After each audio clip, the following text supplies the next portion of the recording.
Bom, minha gente, eu sou o Fernando Diniz e eu estou aqui no canal Potência Rubro-Negra para falar sobre esse Bragantino 4, Flamengo 0, que foi um verdadeiro atropelo no jogo válido pela 11ª rodada do Campeonato Brasileiro. Bom, ontem a gente falava aqui que se o Flamengo vencesse, ele terminaria a rodada como vice-líder do campeonato. É porque a gente não imaginava que o Bragantino, com 12 desfalques, pudesse aí fazer frente para o Flamengo, né? O Flamengo vinha aí de uma série bastante positiva, de jogos bastante bons, diante de adversários fortes como o Fluminense, Grêmio. O Corinthians não tanto, o Flamengo não jogou muito bem contra o Corinthians, mas vinha aí de 10 jogos seguidos sem perder, mas aí veio o Bragantino e acabou com isso tudo, metendo 4-0 e poderia ter feito mais. Não fosse o nosso querido Matheus Cunha, que aliás provou que agora sim temos um bom goleiro, tá? O Bragantino, aliás, finalizou 36 vezes a gol e o Flamengo finalizou só 7. Na direção do gol, o Bragantino finalizou 13 vezes e o Flamengo nenhuma. Teve a bola na trave do Arrascaeta, mas não foi considerada como na direção do gol. O Bragantino finalizou 11 vezes para fora e o Flamengo 5. 12 chutes bloqueados do Bragantino contra 2 do Flamengo. Foram 17 escanteios do Bragantino, esse é um número que me chamou bastante atenção, contra apenas 2 do Flamengo. E 2 impedimentos para cada lado e 2 faltas do Bragantino contra 5 do Flamengo, número bastante baixo para os padrões do futebol brasileiro.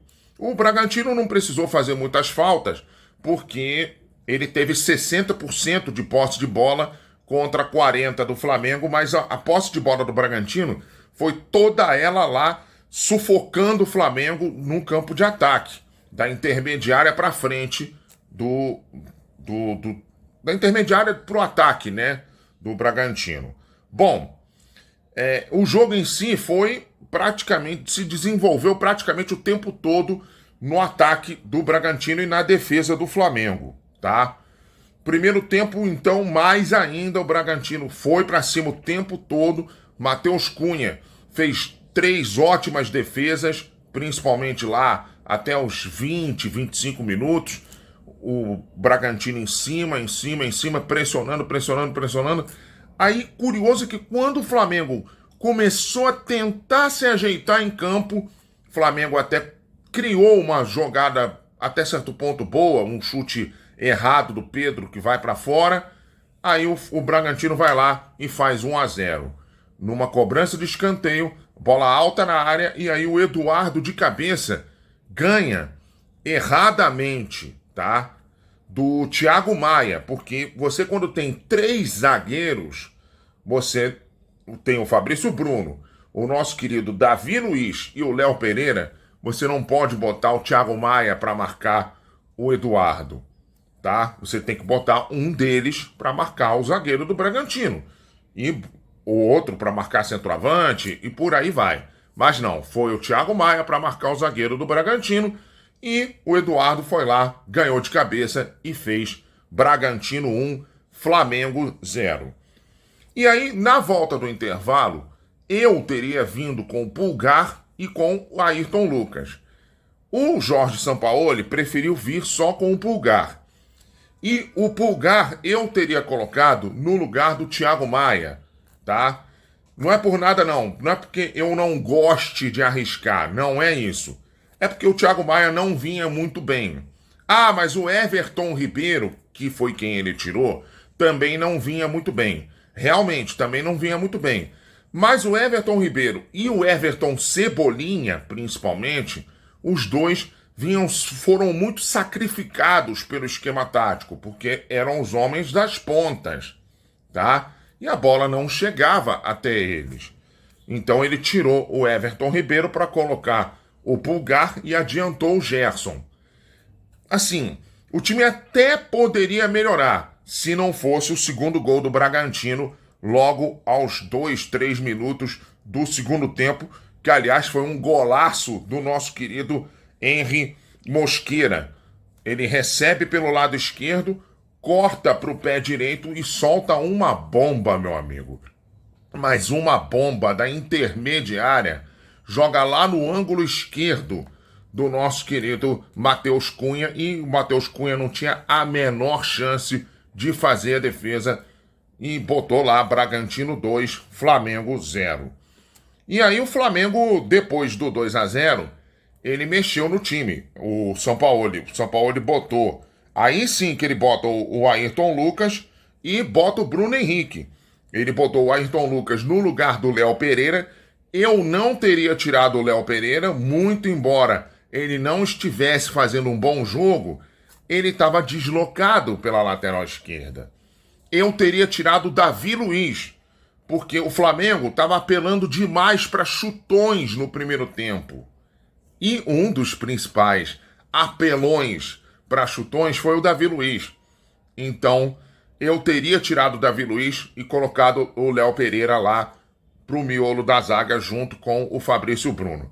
Mas enfim, ele tirou o Léo Pereira, colocou o Ayrton Lucas pelo lado esquerdo, e aliás ele mexeu no lado esquerdo todo. Ele não tirou o Cebolinha, mas tirou o Pedro para colocar o Bruno Henrique ali pelo lado esquerdo, mas o Bruno Henrique ontem não entrou muito bem não, tá? Isso aos 15 minutos do segundo tempo. O Flamengo passou a tomar menos pressão um pouco, porque o Bragantino, ele se acomodou um pouquinho com 2-0, mas mesmo assim o Flamengo também não fez pressão para cima do Bragantino, não. E isso fez com que o jogo entrasse num limbo, vamos dizer assim, de criatividade, até que aos 31 do segundo tempo, uma bola cruzada na área do Flamengo, o jogador do Bragantino cabeceia, a bola vai na trave e sobra no pé do Alejandro. É Alejandro, não é Alejandro, como a gente, nos países de língua espanhola, Alejandro a gente fala Alejandro, é Alejandro com 2 R's, tá? E aí o Alejandro bate pro gol e faz 3-0. O Alejandro tinha entrado no lugar do Eduardo Sacha 4 minutos antes. 3-0 Bragantino e matou o jogo, né? Coisa que deveria ter acontecido já antes. E 5 minutos depois, o Wesley, meu filho, o Wesley comete um erro grave. Ele escorrega no gramado, aliás, como alguns jogadores estavam escorregando naquele gramado lá de Bragança Paulista, que aliás era muito bom, diga-se de passagem, mas eu acho que a diretoria do Bragantino acabou molhando demais o gramado, e aí vários jogadores escorregando, inclusive do próprio Bragantino. O próprio Eduardo Sacha foi um que escorregou bastante, tá? E aí o Wesley escorregou, o Mosqueira tomou-lhe a bola, partiu para dentro, cortou para o pé direito e bateu no cantinho do Matheus Cunha, fazendo Bragantino 4, Flamengo 0. E aí no finalzinho do jogo, aos 40 minutos, isso o gol do Mosqueira foi aos 36 do segundo tempo. Aos 40 do segundo tempo entrou o Vitor Hugo no lugar do Arrascaeta e também entrou o André Luiz, o novo projeto de Bruno Henrique, no lugar do Everton Cebolinha. E o Vitor Hugo, no pouquíssimo tempo que ele teve em campo, ele fez mais do que todos os outros jogadores do Flamengo, porque ele tentou arrumar o meio de campo do Flamengo e criou ele 2 boas oportunidades lá no finalzinho. Claro que também contou com o time do Bragantino tirando o pé, que já estava 4-0, mas também ele fez alguma coisa lá no finalzinho. Bom, falar o que mais dessa vergonha que foi ontem Bragantino 4, Flamengo 0, né? Não vou falar mais nada. Jogo horroroso do Flamengo, mais um na temporada. O Bragantino mereceu esses 4-0. Aliás, o Pedro Caixinha pensou dentro da caixinha, o técnico do Bragantino, e arrumou muito bem o time do Bragantino com 12 desfalques. 12 desfalques, o Bragantino foi lá e meteu 4-0 no Flamengo, tá bom? Bom, e na próxima rodada o Flamengo vai a Santos encarar o Santos lá na Vila Belmiro, sem público, né? Porque o Santos fez o favor, a torcida do Santos fez o favor de jogar rojões dentro do gramado. Aliás, tem uma outra torcida também que está se especializando em quebrar o próprio estádio, né? Não é não, ô Vasco? Pois é, também vai passar a jogar sem público a partir de agora. Pelo menos nos próximos 30 dias, as duas torcidas. Tá bom, gente? A gente vai, mas a gente volta a qualquer momento, tá bom? Aqui no canal Potência Rubro-Negra. Você já chegou aqui? Já deu o seu like? Já comentou no canal?